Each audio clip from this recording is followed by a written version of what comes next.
What's up? It's your man, the Happy Hatter, aka Gypsy Hustle, aka Mr. Make You Smile, aka Chucky B, the one and only. Yo, I've been busy, man, so I hadn't been able to do a show. But after this Antonio Brown thing, I had to make had to make some time to do this. So again, shout outs to anybody who watch. Hey, love it. I love saying my opinion on this thing. It's fun. This social media thing is really fun. So drop a like, comment, subscribe. Say something. You disagree. That's fine. I mean, we humans. We're not gonna always agree on everything, but it's adult to have discussions. So I'd like to have discussion. If you disagree with something I say, so let's kick it off now. I'm gonna start with the Popeyes thing again. All right. I was talking to one of my partners on the phone, and this Popeyes chicken thing, I think, was marketing genius. Because when the sandwiches come back, when they come back, and they are gonna come back, I think the Popeyes line is gonna be crazy again to get the sandwiches. Again, I told you the sandwich is very good. I was pleasantly surprised because I was always wondering when Popeyes was going to get a sandwich, a chicken sandwich, like everybody else, has a chicken sandwich. I'm not sure it's church. I don't go to churches that much, but I'm not sure if churches has a chicken sandwich. Chick-fil-A has theirs, of course. They're world famous for theirs. KFC has the little chicken sandwich, which is very good too. Check them out too. The little chicken mini sandwich, whatever, them little things, they little sandwich, but they are so good. But yeah, I think the Popeyes thing was brilliant marketing. So, but we'll see. But the sandwiches will be back. They haven't given a date. Oh yeah, I didn't tell y'all which hat I was wearing and why, but I'll continue about the Popeyes thing. But y'all know why I'm wearing the Patriots hat. AB, that's what we're gonna talk about AB at the end of this joint. So yeah, I think that the marketing, it was marketing genius by Popeyes, and they made a lot of money in a short period of time, and it's gonna happen again. All right. Next thing. All right, Zeke got his deal, man. Jerry Jones is not a fool. Jerry Jones talked all that Zeke who and all this madness. Jerry Jones is not a fool. Excuse me. Jerry Jones, I don't know, it was a while back when Emmett was wanting his deal too. And he didn't give Emmett the money that Emmett wanted. And they started out 0-2. Okay? Jerry Jones is not going to let that happen again. Now, the only thing I'm going to say is this. It's only the first game of the season. Zeke didn't go to training camp. So I would be careful of the load management. Hopefully, they're playing the Giants, which is my team, the Giants. Hopefully for Zeke that, maybe the game gets out of hand one way or the other and he doesn't have to get that big of a load management. But after week one, then he gonna touch the ball 30 times a game. You know what I'm saying? But tonight, I would be careful if I was Dallas because he didn't go through the training camp. And I know a lot of guys don't like go through training camp and preseason, but it's necessary to get your body ready for what you're about to go through. So Zeke, Zeke got his money, and good for Zeke. Standing his ground. I don't see him on a lot of endorsements, so I don't know if he's endorsing any products like Dak Prescott has endorsements. You see him on the Sunday ticket. You see him on the soup thing. He's had a couple of endorsements that can supplement some of that income that he got. Still on a rookie contract for $2 million, but he can supplement some of his income with these endorsements. I think like years ago, everybody wondered why all these guys were paid more than Michael Jordan. Years ago, I think Larry Johnson got the big contract. They was talking about that, and Jordan never said a word. And probably the reason why he never said a word was because he had McDonald's, he had Coca-Cola, he had Hanes underwear. I mean, he had all kinds of endorsements that would help supplement, that would make him, at the highest paid guy if they figured in the endorsements plus his contract. But yeah, Zeke got his deal. Happy for Zeke. Melvin Gordon's still holding out. Melvin Gordon needs to get paid. Needs to get paid too. Also, um, you know, with the Melvin Gordon situation, first the Chargers said that he could seek a trade, and then they were like, "Nah, you can't seek no trade." My personal opinion on that is, if you got a guy that's not happy, you don't want him in your locker room. You know what I'm saying? I mean, yeah, the teammates would be cool and everything, but he's disgruntled. You want people in your building, your program, whatever you want to call it, your team. You want people that want to be there. You know what I'm saying? That makes everything flow smoothly, in my opinion. Julio Jones also got paid. So my personal opinion is, I think Julio Jones is the best receiver in the game right now. So, but that's up for debate. Some people say it was AB. I disagree with that. I think Julio is the best receiver, the most feared receiver in the game. But yeah, them guys getting paid, good for them. All right. Aaron Barrett, feel good story, man. This is a feel good story. Aaron Barrett, pitcher, who had Tommy John surgery. Actually, like they say, like he broke his elbow or whatever on the mound pitching one night. But I guess he spent like 1,400 days in the minors. Finally got called back to the Washington Nationals. It was really good to see, man. That's a sports feel good story, man. He got to make it back to the majors with the Washington Nationals, and pitched a pretty good game. So kudos to him.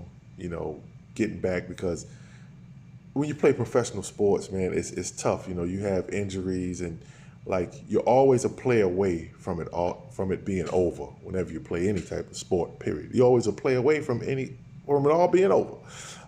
So kudos to him. That's my feel good story of my show today.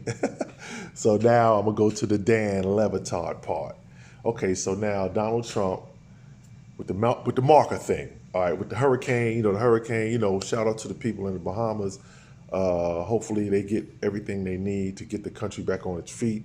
Bahamas is a big tourist place. A lot of Americans go to the Bahamas. I've been to the Bahamas. I've been to Atlantis in the Bahamas. Let's try to help them get back on their feet. But President Trump he had a map of where the hurricane was going and just drew in where it was going to go to Alabama. I mean, this guy is hilarious. So he was wrong. Well, my thing for him, not that he gonna listen to me, he don't listen to nobody, but if he would just admit he was wrong, we can move on past it. Now if you go on the internet, they got all kinds of memes of him drawing things with the Sharpie marker, and they say it was illegal to alter like a map by the National Weather Survey or whatever. But come on, man. I mean, it's enough with his foolishness. Like I said, people get out there and vote. Let's get him out of there. Let's look at building forward with one another. Let's look at building a country that cares for one another, and a country that refuses to hate one another. Let's look forward to getting him out and doing that. All right. Now, to what I wanted to talk about from the beginning, Antonio Brown. All right, Antonio Brown. All right. Now, my personal opinion on that. He worked his way out of Pittsburgh, right? Got to Oakland, right? Got his way out of Oakland. And now he's with the Patriots. Okay, now, personal opinion, all right? I think he got to Oakland because I don't think he played in a preseason game. He warmed up, he went to practice and all that stuff. I don't think he played in a preseason game. My personal opinion is he got to Oakland and he was like, wait a minute, this ain't what I thought it was going to be. I got to get out of here. Forget the money. You know what I'm saying? I got to get out of here. And so he probably been talking to his agent, who was one of the best agents. I think it's Drew Rosenhaus is his agent. One of the best agents or high-powered agents in the NFL or in all of sports, you could say. He probably was like, look, man, I don't like it here. These dudes ain't going to win. But we'll see how the Raiders do. But I think that he didn't feel like they were going to win. I don't think he liked how John Gruden ran things. And because as a player, you go to a team, you be like, all right, yeah, we're going to be all right. You know what I'm saying? Or you go like, oh man, it's going to be a long year this year. So as a player, So I think AB said, you know what? I don't want to be here. I don't think we can win. You know what I'm saying? Because he left, the winning culture in Pittsburgh. I think last year they didn't make the playoffs. And I think he sat out the last game maybe. And I think they tried to blame him a little bit. But I think even if they would have won that game, I think they might have won the game, but the Ravens had to lose. I think that's how it went. And the Ravens ended up beating the Browns, so the Ravens got in the playoffs. I think that's how it went. But yeah, I think he got there and was just like, man, this team stinks. I don't want to be here. So he orchestrated his way up out of there. Some people call it brilliant. But I just think he got there and saw the writing on the wall. Now you hear a lot of people talking about, him losing money and this, that, and the other. Sometimes it ain't all about money. Sometimes it's about your happiness. Now, I'm not going to be one to say that AB is crazy or nothing like that. I'm not going to, he knows what's best for him. I don't know behind the scenes. He got into it with the GM and allegedly, said some things to the GM he probably shouldn't have said. But, that I thought it was no going back after that. But then he apologized and the Raiders took him back. But, I do think that his agent looked around, because that does happen in pro sports. These agents deal with these general managers. They're friends. They deal with other players have dealt with them. How many times Drew Rosenhaus probably done been to New England and talked to them, and their GM. It's probably plenty. So I do think that that AB got to Oakland and was like, nah, this ain't it. I got to get out of here. So so he got his way out of there. I think it was tough too, because for him, I'm thinking about him. Now, Vontaze Burfict delivered that blow on him that knocked him out of the game when he was playing with Cincinnati. AB was with Pittsburgh. And now you got them two guys on the same team. Vontaze Burfict never really apologized for the hit, which was a dirty hit. I think it would be hard to be teammates with a guy like that, because you almost killed me. You almost killed me if you go back and look at that hit. But it is what it is. A lot of people are killing AB. A lot of people are supporting him. I'm one that's going to just say, look, that guy knows what's best for him. But I honestly do think that because he got there and he saw that the Raiders weren't as good, I think he got his way up out of there. So, but we'll see. The Patriots, he can't play until week 2. He can't play until week 2. He signed a deal, $10 million guaranteed, $9 million signing bonus, and he got $5 million in incentives.